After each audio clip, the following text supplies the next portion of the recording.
to Stop Booking Around. I'm Jon Cronshaw and I'm joined today by a guest. Today we've got Laura Marconi-Cox. Now, Laura and I have been friends for, I don't know how long would you say, 17 years, something like that? It's a long time. And I think you're just starting to think about putting together your first book.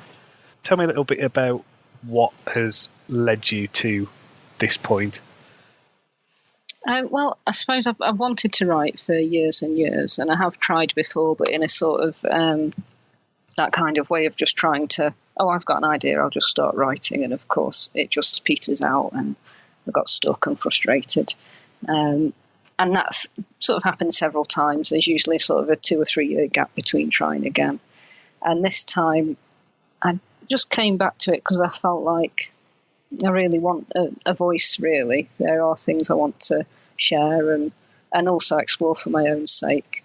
But I was struggling to kind of find a route into it, because something I've found often is, there's plenty of writing manuals out there and they all tend to say the same thing of basically, it's very competitive out there. Why bother writing if it's not going to be a bestseller? You may as well give up now, love. And I thought, well, I'm not going to even bother with that anymore. And then I thought, Jon's a writer. I'll speak to Jon. And here we are. So what I thought was interesting is getting my book thrown back at me in a way is you're reading it and having some stuff from it. And I think in the book I list a lot of different methods for actually putting together a novel. And you've picked a method actually that I've never tried before, which is the Snowflake Method. Because isn't it like you start off with doing POVs for each of your characters, and then you build up profiles, and then you kind of keep building up until you've basically written a skeleton and things like that? Well, at the moment, I'm planning it out. So I read Stop Booking About, which is really, really useful, by the way. And I worked through some of the exercises in that, like, what fears stand in your way of your writing, and identifying what motivates you to write, why you want to do it in the first place, that kind of thing. And I also did that sort of idea gathering thing of listen to an essay, a short story and a poem every day. And I only did it for about a week, but it sort of proved a point, really. And there's a lot of ideas. And one of what I've ended up wanting to write about was a complete tangent to one thing I read. It was a poem, I think, where it was all based around one colour and memory around that colour. And then that got me thinking, and I thought, I went off from that. So where I am now is I'm working through the Snowflake story planning method, which I'm finding really useful. And where I am on that is a roundabout sort of writing a summary of the characters, really. And into that I've brought in a sort of thing that I found online, which is where you kind of interview your main character or characters to find out a bit more about them and expand them. So I'm doing that with the main character at the moment and enjoying it. Do you know what genre it is? I'm sure there must be a genre for it. I'm not sure what it is, really. Suppose, really, it's the kind of book I like to read where I can learn about... I'm trying to think how to describe it. Like sometimes you read something and it teaches you something a bit about yourself because it holds up a bit of a mirror in some way. Yeah. I like that kind of book. The central theme of the book really is exploring how we reduce each other to 2 dimensions. Even people we love and are very close to, we still see them as maybe a role or a set of roles in our life. And it's sort of based around that idea, really. You start off with a single sentence, which is working on just summarising your idea in one sentence, which can change at any time. And then you take that sentence and you expand it into a paragraph. And then you expand that paragraph into a page. And you do the same with character summaries. It's quite methodical. It appealed to me because I was trying to think, well, when I'm working at my best, what am I doing? And at work, I'm incredibly efficient. I get a lot done. It's because I'm very methodical. I have a structured way of doing stuff. So I thought, okay, what if I apply that to writing? It is tedious in a way because you're really breaking down each stage into minute detail. It feels like I've got momentum going because it's little step by step. It's like, right, well, I can write a sentence, right, and I can expand that into a paragraph. Of course I can, and so on and so on. So I think I'm going to see it through to the end because I think it drills all the way down to having sort of a scene-by-scene structure laid out, and you expand that. But I think that appeals to me because potentially I think I'd end up sort of running out of steam when I was actually writing the thing. So far, enjoying it. I think that is an issue a lot of new writers get is, I think a lot of people are resistant to this idea of structure and resistant to this idea of actually having something to work from that is, it's not a formula, but it's a kind of tried and tested way of doing things that has had success in the past. And it's like, no, I'm the creative one. I know exactly how this should be done. I'm a free spirit. Yeah, and then it fizzles out, and it always fizzles out. And you blame yourself for that as well, for not being creative enough or something. There are people who can do it, and more power to them. But for the rest of us, Yeah, there's structures. And it really resonated with me, actually, what you wrote in Just Stop Booking Around, which was yourself had resisted having a structure on anything for a long time, and then sort of finally gave it a go and found out, actually, you can be creative within a structure because you've got a space to work in that way, really. Otherwise, if the world's your oyster, where do you start? If you've actually put a bit of a framework in place for yourself, you can do whatever you like in that framework, then you're free. There's a book I read, I think it was at the end of last year, it wasn't what I thought it was, because I've been trying to do some research on like military units and military training and things like that for my fantasy series. And I read a book by a guy called Jocko Willing, who's like a former Navy SEAL, and he had this book called Discipline Equals Freedom.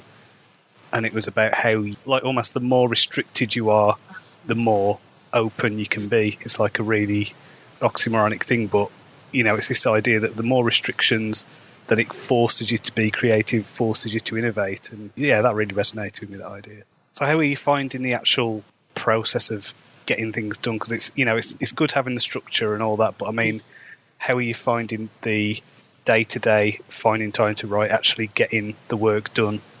Yeah, that's the challenging bit. I find I've got a good space to go and write. I actually have a study, which has really helped. For me, I find what's challenging is at the moment I've got a temporary promotion at work, and I'm basically having sort of crash course training. What they'd usually spread over 3 months, I'm doing in about 3 weeks because there's not really anyone on the team. So that's absolutely knackering. And then as well as that, I'm studying for a life coaching qualification, and I'm really trying to ramp that up because I want to get it done. And also because I do these things to myself, I also decided to write a book. So I don't want any of those things to fall off. I think one of my great paranoias in life is I would run out of energy and I would run out of time. So it's trying to balance those things up and figure out, well, they're all important in different ways. The work thing, I can't really do anything about that other than make sure I'm not taking on more than I have to. So really it's getting that balance between those other big commitments, the coach training and the writing a novel, moving them both forward at a steady pace, really. With your life coaching, what would you advise to someone who had this issue? I would probably ask them what have they tried before that's worked in similar situations, and I'd perhaps ask them to prioritise what's most important to them here, but probably, what's worked for you before when you've been in similar situations. And I think what I'd say to that, I can think of things that haven't worked before. Like when I've put quite a strict timetable in place for myself, that's not worked. I mean, anyone who's ever done exams and tried to do a revision timetable knows that can fall apart. So I can think of things that haven't worked for me and not do that. I think what helps, to be honest with me, is keeping my motivations really clear. That sort of helped me set when I've been working well these past few weeks, whenever I have been, it's because I've been very clear on why I want to do each thing. So I would probably advise myself to be incredibly clear on what's motivating me to do these things. That bit of advice is really good for writing. If you can keep that in mind with your characters of like, what is the motivation? What's the intention? I've almost whittled down my process now to like the idea of obstacle and intention. So what does a character want? What's getting in their way? And just keep ramping that up. That's kind of what's working for me at the minute because I'm writing this ridiculously long series. So. Sometimes you'll see the film of a book and it doesn't work at all because they've sort of fiddled around with the characters' motivations. I think it's that kind of underlying thing. You can almost do what you like with the setting and how they talk and how they dress, but change what's motivating the character and you've completely bugged up the whole story, really. With you as well, I mean, I know the job you're doing, it is an easy job. It's quite stressful. I suppose it's having the headspace, and I don't know what kind of breaks you get at work and things like that, but when I used to work at the Courier, a lot of my breaks, I would take my break, I would go off to the pub, and I would sit and write 500 words towards my first novel, which will never see the light of day. I think you've read it actually, but you're one of the few people who has had that misfortune. But like finding those little moments, finding those little times, and just kind of realizing that it's not a sprint, that you can just kind of slowly hammer away at stuff, even if it's 10 minutes here and there. There's someone who, I can't remember if I referred to in the book, but there's someone who I know, another author, like she's just crazy busy, and she managed to write, I think it was 160,000 words last year, just doing stuff on a phone in 10-minute slots here and there. Wow. And that's my Wasteland series. That's about that length, 165,000 words, something like that. So, that's a full trilogy. Yeah. It's that thing of like working out, if I write 200 words a day, what's that going to equal? And it's just little things and finding those little moments. One reason that can work is, like often we'll say, I'll do such and such when I just need to find the motivation. But you don't find the motivation. You do something, you drudge along, and somewhere along the way you get some sort of momentum going. And then it becomes like you get to a point where you're looking back and going, oh, wow, 3 weeks ago I had nothing written and now I've got this. And that's how you gain motivation, I think, is by doing and getting some work under your belt so you can see that you are making progress. So I think that incremental thing totally makes sense. I find motivation like a bit of it's aiming for something else. It is like, right, you're not aiming for motivation. It is right, how do you write a book? You write a book. You know what I mean? You don't find the motivation to write a book. It's like you're doing something a bit removed if you're doing that. It's just, it's about the action, isn't it? So yeah, just get on with it, Laura. I mean, the breaks at work thing could be good because I do get a lot of flexibility around breaks and lunch and everything. I think that could be something I might experiment with for, say, a week and see how it goes, because on the one hand, my head can end up a total just drained at work, but on the other hand, it would be interesting to see if I'm kind of switching for 10 minutes or half an hour or whatever to writing, does that give my head a bit of a break, because it's a different type of thinking. It's not just slogging through emails and keeping stakeholders happy. It's actually something creative to focus on. So yeah, that would be worth trying. It might energise you. It's really useful to track how you're doing with stuff like this, and to track how you work best and what works best. If you're spending 10 minutes on your break and you get 5 words done and nothing's coming out, but then you go home and you can do 200 in that, you're just not, in the right headspace for that at that moment. Yeah. So, like, actually doing things like tracking stuff that's measurable. So this could be stuff like word count, or it could be stuff like when you get to the point of like words edited, or something like that. Or if you feel like you've progressed significantly in some way, then record it. You journal, don't you? Do bullet journaling, don't you? Or have you? I do, yeah. Yeah, so it might be worth kind of adding that. I think so. I do love a tick list. It's like the Snowflake Method. I decided, that can be a tick list. So actually, I made one in PowerPoint, because these are the things I do on my life-to-learn devices.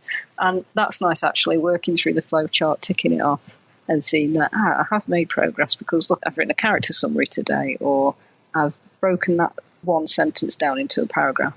So, and I think the bullet journal thing is the perfect place for these sorts of measurables. And I'm willing to bet that if I type bullet journal writing tracking into Pinterest, it will be overwhelmingly full of entries. Probably very beautiful, copperplate handwriting. Unrealistic. I'm actually in a Facebook group for authors who bullet journal. So, it's interesting. I would really recommend, but once you've got to the point where you're ready to do a draft, invest in a bit of software. I think it's about maybe $35 or something like that. It's really cheap for what it is. It's called Scrivener, and it's a really cool writing software where you can basically set it up like a corkboard.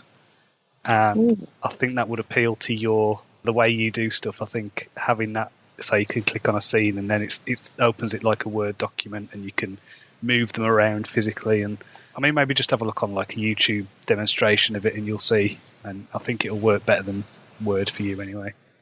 That does sound good, because it sounds more like if you're into mind maps and stuff, that sort of unfolding. And I am into mind maps. I don't spend all my time mind mapping and doing to-do lists, but probably an unhealthy amount of time. I'll look at scrivener. Well, I mean, anything like that, if you can incorporate that into the way you're thinking about stories, and there's not one way of doing it. A Snowflake method is a way of doing it, but you have to adapt it to your own way of thinking, your own way of working. Yeah, you're the only person who knows himself well enough to know what you need to support yourself, What have you done then so far?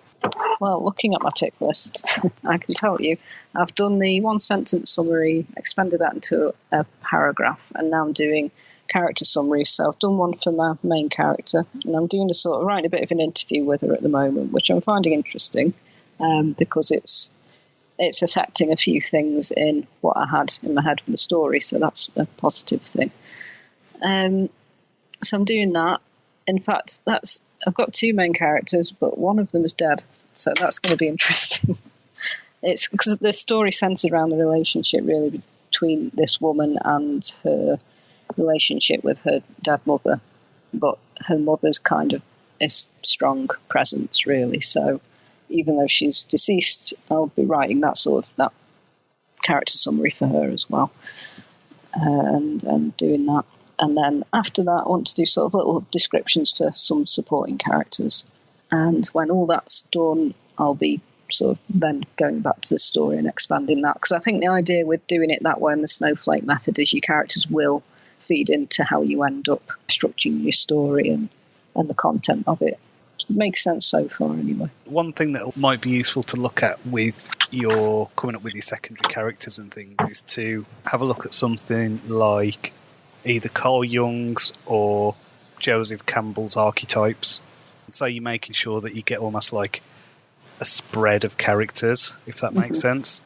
That does, yeah. So not all your characters are the same type of character, because you don't want a story with 5 heroes in. I think sometimes you read books where you start to feel bad for the protagonist because everyone they come up against seems to be the same. They all seem to be the cynical buddy or whatever. And you're like, oh, come on, give them a break now. Everyone they meet is sort of sarcastic and bitter. This doesn't seem fair on them. So I like the idea of using the archetypes. I think I've actually got a book on that.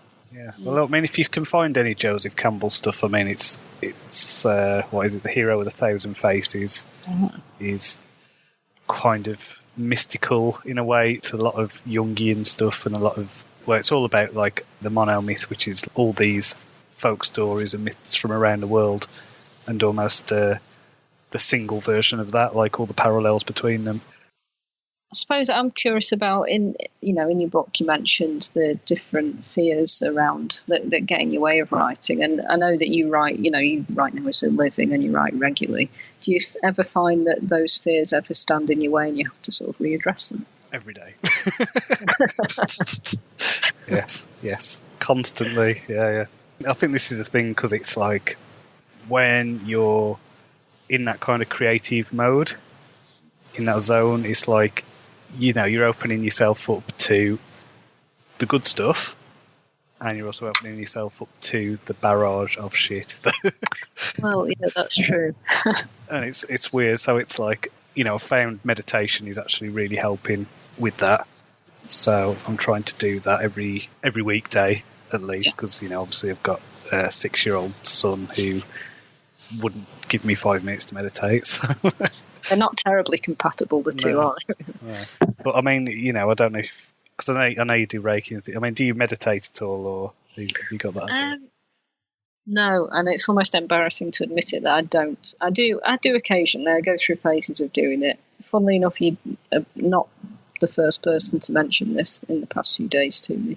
So right. I think there's a bit of a message coming through there that I really do need to just sit and be quiet, which I really struggle with. I mean, I struggle to just sit down and be still anyway. I tend to jump up and do something. So I can tell I need to. I tend to find if I start having really weird allegorical dreams, that's because I'm not giving myself time to just think during the day. and it's making my head go a bit odd at night. So, I think meditation's something I need to have a go at again. I've found the Headspace app is really good. It's kind of guided meditations, and I think doing that, especially for the fear stuff, I think my biggest fear is, and I think every day when I start to write, I feel like there's a bit of a wall. You know what I mean? It's like, it's like, and I just think, what am I doing? I've done this thousands of times, just whatever. There's that voice still there, just going, Jon, you crap. Jon, no one wants to read your stuff. Jon, remember that 1-star review you got? Oh. Yeah, it's just, and it looks for evidence, that voice does. It's very clever.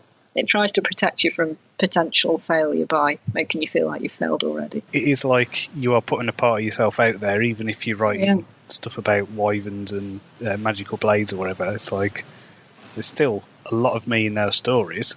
I mean, God, we evolved to be on the African plains about 10,000, 100,000 years ago or whatever.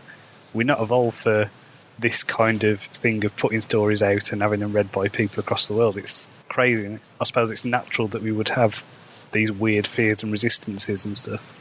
Oh, absolutely. And also, our brains, we can't tell the difference inside between a very real threat, like about to be run over by a bus, and the threat of feeling like I might fail at something.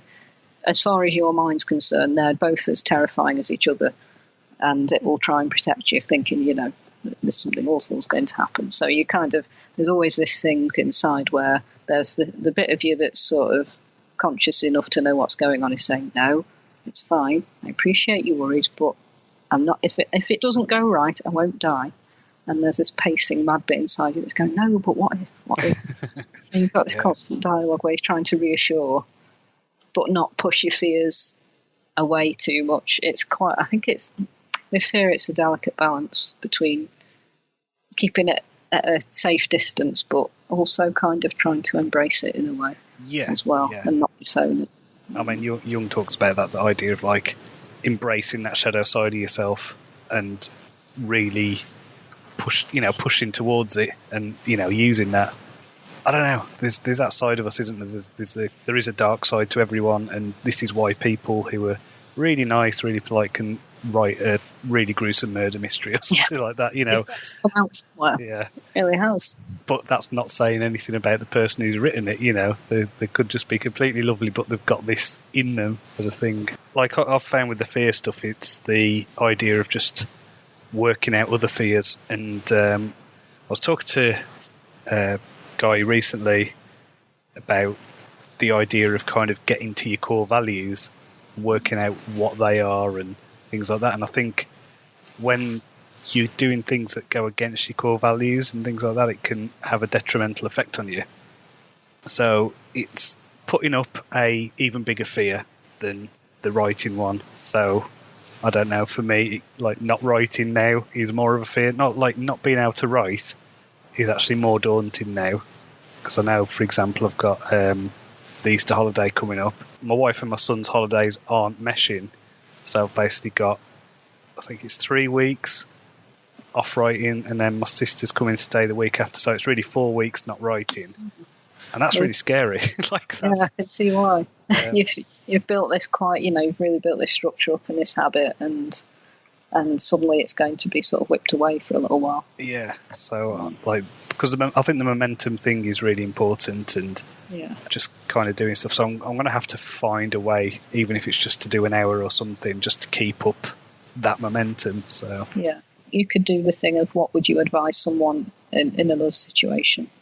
Yeah, well, I'm just going to have to have a conversation with my wife and just say, look, I will be really antsy if I don't get to write for at least an hour. So, I will be a better person to be around. That's a good argument. I'm sure it'll be fine.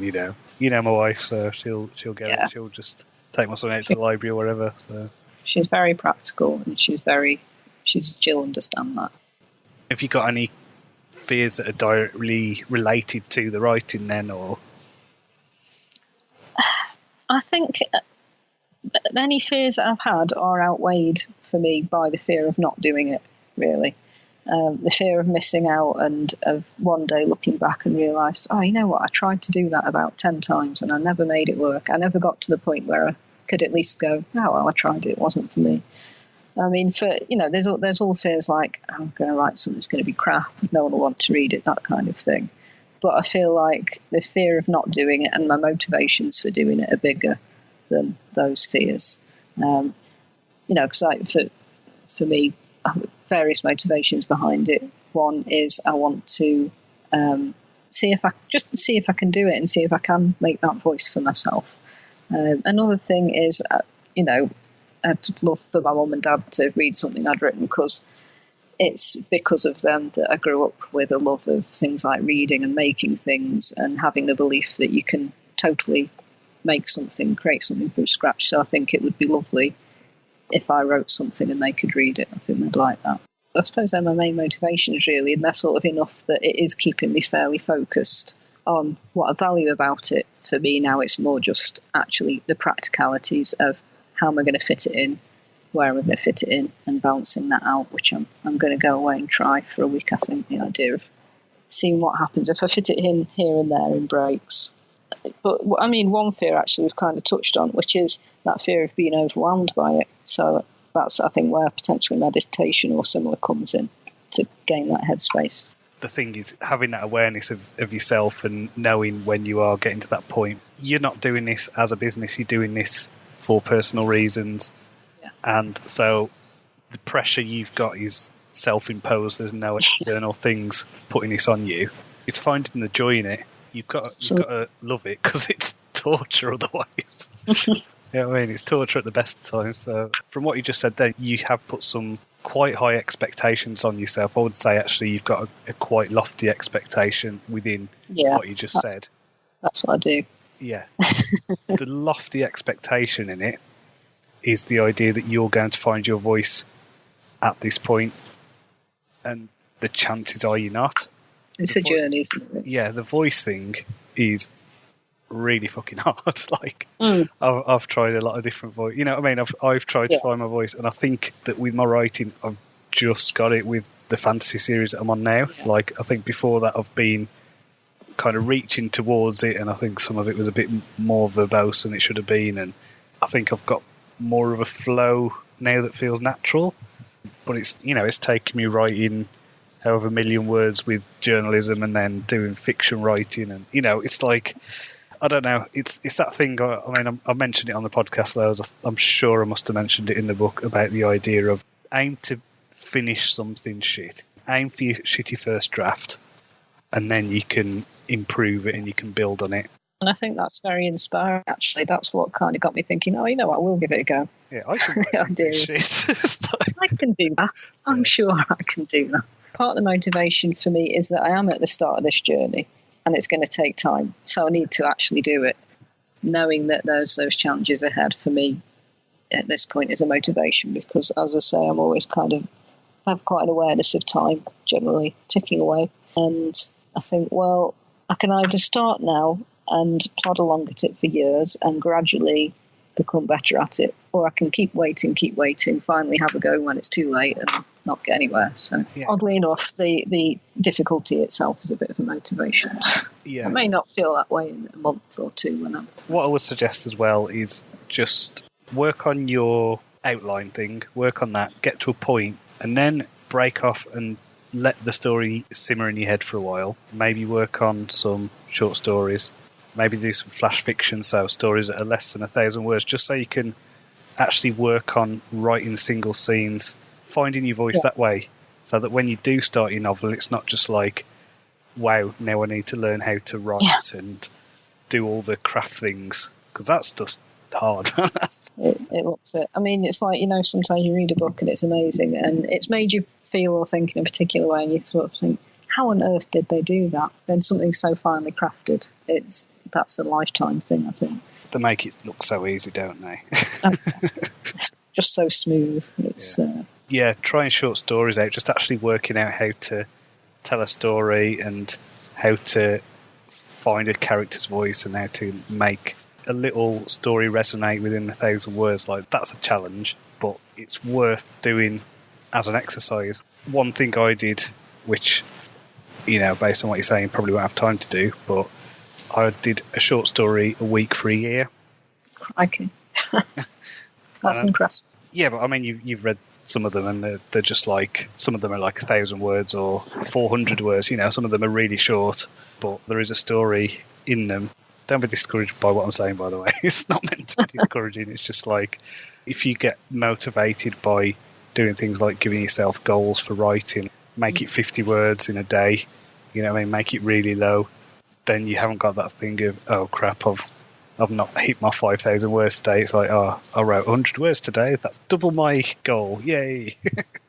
So, I don't know, like making little goals for yourself that you can tick off that you've done that are also very achievable. I think you're right. And that thing does tend to work for me, like something I do if I'm studying or writing or anything, or even writing a job application. I'll set a timer for 15 minutes and do that thing where you tell yourself, like, I won't be distracted, I'll just do 15 minutes, by which time you're quite engrossed in it and your timer goes and like, right, I'll focus again for another 15 minutes. And you're tricking yourself in a way and conning yourself to keep going. And I think kind of similar with a word count. Chances are I would probably write, let's say it was 50 words. That's not going to be all I would want to write and be like, oh yeah, but I want to continue this or finish this bit. So there's always leaving yourself wanting more in a way. Well, I mean, 50 words is basically 3 sentences, isn't it? Yeah. So it'd be a really bad day to not do that.